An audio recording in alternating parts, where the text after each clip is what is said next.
께서 생각과 마음을 열어주셔서 오늘을 살아서 믿음으로 승리할 수 있는 진리를 깨우쳐 주시옵소서. 예수님의 이름으로 축복하며 기도합니다. 아멘. 오늘 이 아침 우리에게 주시는 하나님 말씀 찾겠습니다. 구약성경 나훔서 2장 1절부터 13절까지의 말씀을 보시겠습니다. 2장 1절부터 13절까지의 말씀입니다. 저와 여러분들이 한 절씩 교독하시고 마지막 절 13절은 큰 목소리로 합독해 보시겠습니다. 1절입니다. 파괴하는 자가 너를 치러 올라왔나니 너는 산성을 지키며 길을 파수하며 내 허리를 견고히 묶고 내 힘을 크게 굳게 할지어다. 여호와께서 야곱의 영광을 회복하시되 이스라엘의 영광 같게 하시나니 이는 약탈자들이 약탈하였고 또 그들의 포도나무 가지를 없이 하였음이라. 그의 용사들의 방패는 붉고 그의 무사들의 옷도 붉으며 그 항오를 버리는 날에 병거의 쇠가 번쩍이고 노송나무 창이 요동하는도다. 그 병거는 미친 듯이 거리를 달리며 대로에서 이리저리 빨리 달리니 그 모양이 횃불 같고 빠르기가 번개 같도다. 그가 그의 존귀한 자들을 생각해내니 그들이 엎드러질 듯이 달려서 급히 성에 이르러 막을 것을 준비하도다. 강들의 수문이 열리고 왕궁이 소멸되며 정한 대로 왕후가 벌거벗은 몸으로 끌려가니 그 모든 시녀들이 가슴을 치며 비둘기같이 슬피 우는도다. 니느웨는 예로부터 물이 모인 못 같더니 이제 모두 도망하니 서라 서라 하나 돌아보는 자가 없더라. 은을 노략하라, 금을 노략하라. 그 저축한 것이 무한하고 아름다운 기구가 풍부함이니라. 니느웨가 공허하였고 황폐하였도다. 주민이 낙담하여 그 무릎이 서로 부딪히며 모든 허리가 아프게 되며 모든 낯이 빛을 잃도다. 이제 사자의 굴이 어디냐? 젊은 사자가 먹을 곳이 어디냐? 전에는 수사자, 암사자가 그 새끼 사자와 함께 거기서 다니되 그것들을 두렵게 할 자가 없었으며 수사자가 그 새끼를 위하여 먹이를 충분히 찢고 그의 암사자들을 위하여 움켜 사냥한 것으로 그 굴을 채웠고 찢은 것으로 그 구멍을 채웠었도다. 함께합니다. 만군의 여호와의 말씀에 내가 내 대적이 되어 내 병거들을 불살라 연기가 되게 하고 내 젊은 사자들을 칼로 멸할 것이며 내가 또 내 노력한 것을 땅에서 끊으리니 네 파견자의 목소리가 다시는 들리지 아니하리라 하셨느니라. 아멘. 하나님의 말씀입니다. 여러분, 화무 11홍이라는 말을 들어보셨습니까? 요즘 봄 시즌이라 참 따뜻하고 꽃이 피는 그런 계절인데 이 아름다운 꽃도 길어봤자 10일이라는 말입니다. 10일 지나면은 이제 꽃이 다 시들어서 잎이 떨어져 버려서 흉한 모습이 되어버리죠. 비슷한 말이 또 있죠. 권불신년 이란 말 들어보셨습니까? 권력이 아무리 막강하고 사람들이 두려워한다 하여도 10년을 못 간다, 이런 말입니다. 이것이 인간들이 그동안 인간들의 인생을 살면서 발견해낸 진리예요. 이 같은 진리가 참 성경적인데요. 화무 11홍 권불 10년이라는 말이 딱 들어받는 대상이 오늘 본문의 배경이 되는 아수르의 중심 도시 니느웨가 되겠습니다. 특별히 이 장은 니느웨에 대한 그런 예언을 선포하고 계시는데요. 여러분, 이 아수르라는 나라도 이 북이스라엘이 기원전 792년에 이 아시리아의 이 멸망을 당하게 되는데요. 이 아시리아가 한 200년 가까운 시간을 아주 맹위를 떨치는 강대국으로 존재했던 그런 나라였습니다. 그 티그리스 강, 우리식으로 말하면, 오늘날로 말하면 우리 이라크 지역의 모술 도시, 정확히 그 지역에서 그 도시 니느웨라는 막강한 도시를 형성을 하고 나라가 부강하게 되었는데, 아무래도 티그리스 강이 상류에 있다 보니까 이 비옥한 지형과 기후 조건으로 인해서 이 많은 열매가 다른 지역에 비해서 상대적으로 많다 보니까 강대국으로서 면모를 갖추는데 부족함이 없었습니다. 그래서 초기에는요, 오늘날 시리아 지역 그리고 이라크 북부 지역에 이렇게 제한되어서 나름대로의 제국을 이렇게 이루었는데요. 이 후기에는요, 이 제국이 어디까지 확장되냐면 오늘날 이 이라크 지역은 중심이 되었고 북쪽으로는 터키, 아르메니아 지역, 그리고 서쪽으로는 시리아, 요르단, 이스라엘, 그리고 서남쪽으로는 이집트 일부 지역까지, 그리고 동쪽으로는 오늘날 이란 지역까지 다 커버하는 엄청난 대제국이 된 거예요. 그런데 이렇게 제국을 이루는데 여러 왕들이, 선대 왕들이 많은 수고와 노력을 했지만 그 중에 단연 돋보였던 존재가 에살하돈이라는 왕입니다. 이 에살하돈은 여러분들 잘 아시는 이 히스기야 시대 때 쳐들어왔던, 남유다왕국을 쳐들어왔던 우리 그 산헤립의 아들이에요. 이 산헤립이 죽고 아들로 세워진 이 에살하돈이요, 산헤립까지 선대 왕들이 계속 이루셨던 모든 권력들이 점점 부강해지니까 나라 영토가 넓어지잖아요. 그러니까 영토가 막 이집트, 이란 지역까지 다 넓어지니까 자꾸 큰 분쟁들이 일어나기 시작합니다. 쉽게 말해 반란의 요소들이 생기기 시작하는 거죠. 그래서 이 에살하돈이 그 반란들을 모두 잠재우는데 오랜 시간이 걸렸다고 합니다. 그리고 실제로 그 에살하돈이 제국을 지켜내기 위해서 반란을 잠재우다가 결국은 그 사람도 죽게 되거든요. 나훔서 3장 8절에 보면은 이집트 지역의 테베스라는 도시가 있는데 거기도 나일강 근처에 있었기 때문에 굉장히 강력한 도시였다고 합니다. 근데 이집트도 여러분 아시다시피 모세 시대에 막강한 위력을 떨쳤던 그런 권력 국가잖아요. 패권 국가였잖아요.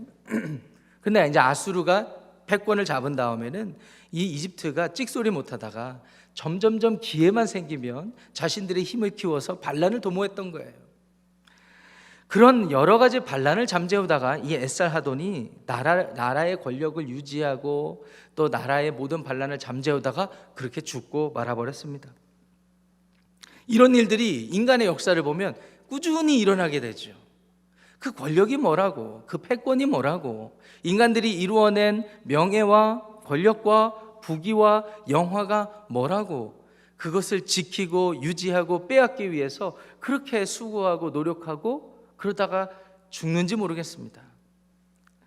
에살하돈이 죽어버리니까 그의 아들 아수르 바나팔이라는 이 사람이 이제 패권을 이어받아서 계속 그 나라를 유지하기 시작했어요.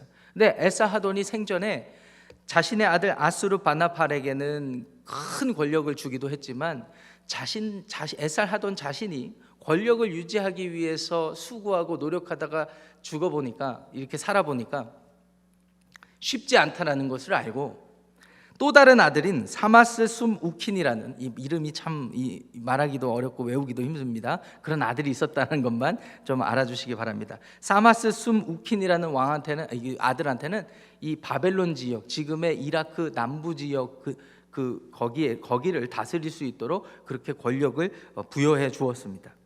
그런데요, 이 시간이 지나가다 보니까 자꾸 이제 이방 민족들에서 이렇게 이 침입이 이제 오지 않습니까? 그러니까 자기의 형제인 에살하돈이 그냥 이리저리 고군분투를 하는데, 자기가 보니까, 사마스 스무킨이 보니까 이거 그냥 마음에 안 차는 거예요. 내가 이렇게 했으면은 더 잘했을 텐데 라는 이 욕심이 또 일끌어서, 욕망이 이렇게 발현돼 가지고 또 반란을 일으킵니다. 그러니까 형제 간의 분쟁이 이제 시작된 거예요. 그러니까 그 형제였던 에살하돈은 외부 지역의 이방 민족들을 겨우 다스려 놓으니까 형제가 반란을 일으켜서 또 형제 간의 분쟁이 일어나게 된 것입니다. 이런 식으로 자꾸 국지적으로 분쟁이 일어나다 보니까 나라 분위기가 어떻게 되겠습니까? 흉흉해지지 않겠습니까? 겉으로는 엄청난 권력과 부귀와 영화가 유지되는 것 같고, 겉으로는 니느웨라는 도시가 어마어마한 그런 위세를 떨치는 것 같아 보여도 내부로 들어가 보면, 내면을 들여다보면, 본질을 들여다보면 사실은 그 모든 것들을 이루기 위해서 지금까지 수고하고 땀 흘렸지만 지켜내기에 급급한 그런 상황에 놓여 있었던 것이죠. 그렇기 때문에 아수르가 선택할 수 있었던 방법은 그 권력을 유지하기 위해서 피지배 족속들, 피지배 나라들이 반란을 일으키지 않게 하기 위해서 더 강압적으로 할 수밖에 없었습니다. 그래서 여러분들 잘 아시는 엘람이라는 나라, 이 지금의 이란 옆에 이란보다 동쪽에 있는 족속들인데, 그 족속과 바벨론에 있는 이 적지 않은 무리들을 이스라엘로 보내버려요. 그래서 결혼을 시켜버려요. 그리고 이스라엘에 있는 사람들도 다른 지역으로 막 다 보내갖고 결혼을 시켜버려요. 민족성을 없애버려야 이 사람들이 반란을 일으키지 않겠구나. 그런데 재미있는 사실은 이 바벨론 지역에서 발흥된 이 새로운 세력들이 나중에 정권을 잡습니다. 나부폴라살이라는 왕이 신바벨론 지역의 사람들을 규합해서 군사력을 갖추고 독립투쟁을 해서 그것이 우리가 흔히 알고 있는 바벨론 제국이 되는 모토가 된 것입니다. 그래서 결국은 그렇게 권력을 지키고 권력을 자랑하던 아수르 니느웨도 기원전 612년에 철저히 파괴되어 버리는 그런 비극을 맞이하게 된 것이죠. 하나님께서는 이 사실을 아셨을까요? 모르셨을까요? 당연히 아시죠. 알고 남유다 왕국에서 활동하는 나훔 선지자에게 그 니느웨 도시가 어떻게 철저히 파괴될 것인지를 오늘 본문을 통해서 이렇게 예언해 주고 계십니다. 본문 말씀 1절 말씀 보시겠습니다. 이런 배경을 알고 우리가 한 절씩 한번 살펴보겠습니다. 파괴하는 자가 너를 치러 올라왔나니 너는 산성을 지키며 길을 파수하며 허리를 견고히 묶고 네 힘을 크게 굳게 할지어다 라는 말씀을 합니다. 이 2장 3장은요 시의 형식이에요. 시의 형식인데 여러분 보세요. 파괴하는 자가 누구를 치러 올라오겠습니까? 아수르를 결국 치러 올라올 것입니다. 적지 않은 시간 동안 당연히 이 자신들이 가진 패권이 영원할 것이라는 생각을 갖고 살아왔는데 하나님이 나훔을 통해서 예언해 주시는 거예요. 그렇게 믿고 자신의 힘을 믿고 자신이 이룬 업적을 믿고 성취를 믿고 살아가는 너희들이요 그것을 무너뜨릴 자가 곧 올 것이다 라면서 비꼬는 거예요. 네가 지키는 산성, 파수하려는 길, 그런 거 계속 해봐라. 어떻게 되나 보자 라는 것입니다. 그러면서 2절 말씀 보세요. 하나님께서는 그런 인간들이 버려놓은 모든 시스템 안에서 결국은 야곱의 영광을 회복하시고 야곱의 영광이 이스라엘의 영광 같게 하실 것이다, 이렇게 말씀을 하고 있습니다. 이 야곱의 영광과 이스라엘의 영광이 어떤 의미일까요? 여러 가지를 생각해 볼 수 있지만 핵심은 이런 것 같아요. 북이스라엘과 남유다 왕국이 갈라졌잖아요. 북이스라엘이 먼저 아시리아라는 나라에 멸망을 당하고 나중에 남유다 왕국은 바벨론이라는 제국에 의해서 멸망을 당합니다. 그런데 지금 이 예언을 듣는 시점은 북이스라엘만 멸망을 당한 시점이에요. 하나님이요 다윗의 자손을 통하여서 다윗의 가문을 다윗의 집안을 끝까지 지켜서 언약을 이루시겠다고 하셨으니까 남유다 백성들은 남유다만 구원받는 줄 알아요. 그런데 그렇지 않습니다. 하나님께서 선택한 언약 백성들은 하나님이 잊지 않고 끝까지 지키시겠다라는 말이에요.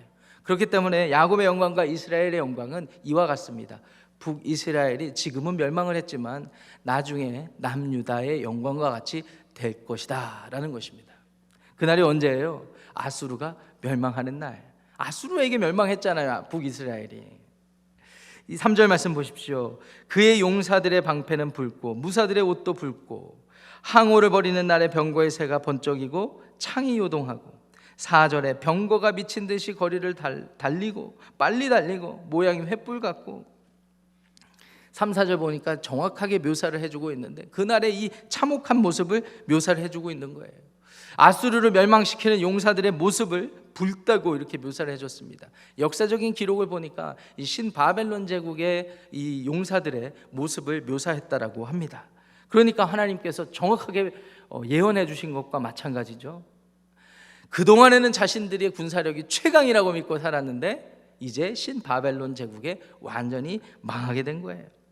그날은 피해갈 수가 없는 날입니다. 그래서 5절 말씀 보세요. 그런 상황에 처해 있는 사람들이, 아수르 사람들이 가장 먼저 뭘 생각하겠어요?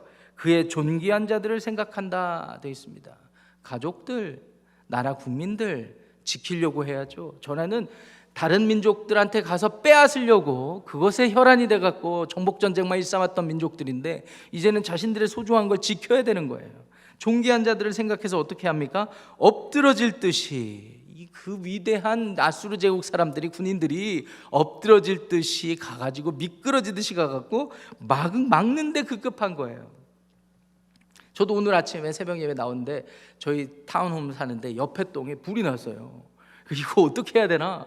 그래서 이 상황 파악이 잘 안 돼요. 탁 이렇게 판단을 해보니까 가족들을 먼저 챙겨야겠다. 이 존귀한 자들이 먼저 생각이 나더라고요. 그래서 존귀한 자들한테 빨리 깨워갖고 이런 상황을 파악해라 대충 해놓고 막 소방차가 막 7대 8대가 막 오는 그런 상황에서 또 다른 존귀한 자들을 생각해서 제가 왔습니다. 여기 계신 분들을 생각해서 제가 왔습니다. 그러니까 그런 상황에 딱 처하면 뭐 세상 사람들 앞에 자랑할 부귀 영화, 명예 이런 거 없어요. 자신들이 가장 소중하게 생각하는 것을 지키는 게 맞는 것이죠. 6절 7절 보십시오. 강들의 수문이 열렸다. 이 티그리스 강 상류에 위치한 이 니느웨라는 도시는요, 철의 요새와 같았대요. 그래서 그 도시를 요새화했는데 그 도시 주변으로 강이 흐를 수 있도록 그렇게 만들었다고 합니다. 그러니까 그 어떠한 막강한 군대가 와도 강을 건너서 성을 함락시켜야 되기 때문에 쉽지가 않았어요. 그리고 강물 자체가 그 성 안 사람들에게 식수도 제공할 뿐만 아니라 살아가게 하는 그런 농사를 짓게 할 수 있는 그런 또 근거가 됐거든요. 그런데 수문도 다 열려버리고 왕궁도 소멸돼 버렸다는 거예요. 그리고 7절에 보니까 왕후가 벌거벗은 몸으로 끌려가고 사람들이 슬퍼하는 일이 있었다라는 것입니다. 옛날에는 8절 말씀 보세요. 예로부터 물이 모인 못 같았는데 이제 와서 봤더니 이제 물이 모여지는 게 아니라 전부 다 빠져나가는 듯한 그런 도시가 되어버립니다. 그리고 외치는 소리들이 들리는데 금, 은을 노력하라. 그들이 지키려고 하는 모든 것들을 다 뺏어오자. 여기 봐라, 이렇게 많다, 돈이 많다, 여기 봐라, 풍부하다. 9절 말씀이었죠. 그리고 10절 말씀에 니느웨가 공허하였고 황폐하였도다. 주민이 낙담하여 그 무릎이 서로 부딪히며 모든 허리가 아프게 되며 모든 낯이 비칠 일토다. 이렇게 하면서 너무나 끔찍하게 니느웨의 마지막 날을 얘기해주고 있습니다. 그리고 11절부터 13절 말씀 보시면은요, 과거에는 사자같이 맹위를 떨쳤지만 그 모습이 이제 어디 갔냐? 그렇게 용맹스러워 보이던 아수르 제국, 모든 사람들이 두려워 떨던 아수르 제국도 이제 이빨 빠진 호랑이, 한국식으로 표현하면요, 먹이 없는 굶주린 숫사자, 그래서 곧 죽어버릴 운명에 봉착한 그런 존재들이라고 그렇게 묘사해 주고 있는 것입니다. 오늘 본문 말씀을 들으시면서 이게 사실 한편의 시이거든요. 시입니다. 이 시를 낭송하는 나훔의 그런 어떤 입장에서 한번 생각해 보시기를 바랍니다. 남유다 왕국도요, 이제 멀지 않았습니다. 하는 짓 보면은 하나님의 심판에서 자유로울 수가 없습니다. 그런데 한 가지 분명한 것은 북이스라엘이 그와 같은 운명으로 하나님의 심판을 받은 것을 알기 때문에 이 인식할 수 있는 그런 능력은 있었어요. 그러니까 자꾸 자신을 보면서 또 주변에서 하나님의 심판을 받은, 그렇게 권력과 명예와 부귀 영화를 두려워하며 그것을 쫓다가 그런 사람들에게 멸망하는 그런 하나님의 사람들을 보면서 자신을 각성하는 거죠. 각성하는 동시에 하나님의 심판의 도구로 쓰임받았던 이 아수르도 정신 차리지 못하니까 저렇게 된다라고 하면서 비꼬는 거죠. 비웃는 거죠. 여러분, 화무 11홍, 권불 10년, 그리고 아스루, 니느웨, 이런 단어들과 비슷한 단어가 몇천 년 뒤에 또 있었습니다. 여러분, 팍스 로마나라는 말 들어보셨습니까? 라틴 말인데요, 로마의 평화라는 말입니다. 로마 황제가 공적인 자리에서 선포했어요. 이 로마라는 나라의 평화는 영원할 것이다. 역사는 어떻게 증거해주고 있습니까? 영원하지 않았다라는 것을 증언해 주었습니다.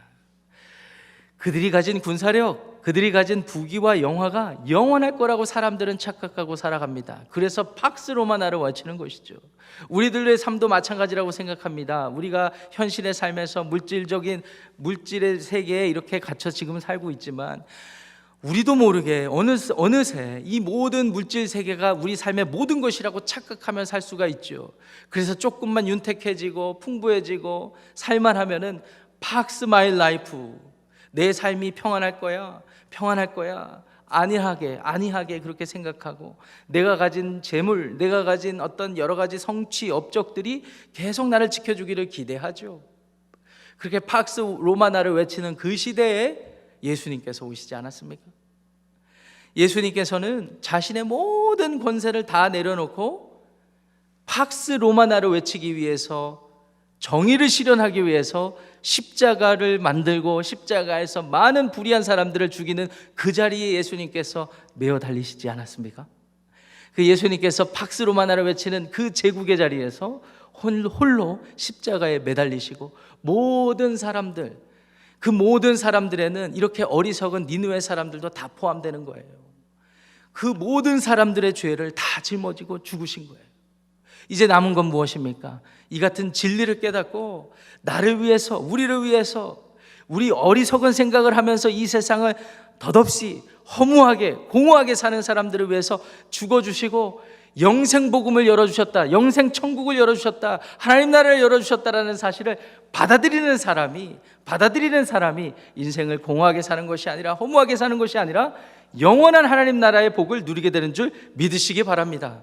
우리가 사는 영생은요, 우리의 삶이 덧붙여져서 계속 이어지는 개념이 아닙니다. 하나님께서 이 세상을 보시고 심판하실 이 세상을 보시고 하나님의 시간으로 들어가는 겁니다. 하나님의 시간으로. 비록 2022년을 살아도 하나님의 창조 때 보셨던 이 세상의 시각을 우리가 갖는 것이고 하나님의 그 시간대를 우리가 살기 때문에 우리는 영원히 사는 것입니다. 앞으로만 영원히 살 게 아니라 하나님의 시간대에서 과거, 현재, 미래가 다 통일되는 그 영생을 살아가는 줄 기억하시기를 바랍니다. 사랑하는 성도 여러분, 오늘 말씀이 길었는데 결론을 맺자면 간단합니다. 물질 세계에 갇혀서 살아가는 사람들은 권력을 쟁취하고 명예를 얻고 부귀와 영화를 얻는 것이 내 삶을 명예롭게 하고 좋게 만든다고 생각하지만 예수 그리스도 안에 있는 사람들은 그것을 허무하게 무익하게 여기고 더 소중한 가치를 붙잡는 줄 믿으시기를 바랍니다. 그것이 영생 복음이 되면 참으로 좋겠습니다. 주님의 이름으로 여러분의 삶이 그와 같기를 축복합니다. 기도하시겠습니다. 하나님, 오늘 말씀을 통해서, 말씀의 예언을 통해서 아수르 니느웨 도시가 어떻게 멸망하게 될 것인지에 대한 예언을 들었습니다. 너무나 놀라운 것은 이 예언이 말씀 한마디도 떨어지지 않고 그대로 성취되었다는 사실에 우리가 숙연해집니다. 하나님, 우리의 삶이 우리도 모르는 새에 이 세상이 말하는 부귀와 영화를 쫓고 있었고 명예를 추구하고 있었고 우리가 성취한 업적을 가지고 이룬 모든 것을 가지고 모든 사람들 앞에 떵떵거리면서 살아왔다면 하나님 앞에 회개하고 정신 차리고 우리 주님 안에 있는 참 생명, 영생을 누리는 것에 그 가치를 두고 하나님의 시간 안에서 영원한 삶을 살아가는 저희 모든 지구촌교회 성도들 되게 하여 주시옵소서. 주님이 창조주시고 주님의 시간의 심판자라는 것을 우리가 기억하며 우리 주님만 경외하는 삶 되게 하여 주시옵소서. 예수님의 이름으로 축복하며 기도합니다. 아멘. 하늘에 계신 우리의 아버지여, 이름이 거룩히 받으시오며 나라가 임하시오며 뜻이 하늘에서 이루어진 것 같이 땅에서도 이루어지이다. 오늘 우리에게 일용할 양식을 주시옵고 우리가 우리에게 죄 지은 자를 사하여 준 것 같이 우리 죄를 사하여 주시옵고 우리를 시험에 들게 하지 마시옵고 다만 악에서 구하시옵소서. 나라와 권세와 영광이 아버지께 영원히 있사옵나이다. 아멘. 각자 기도하고 돌아가시겠습니다.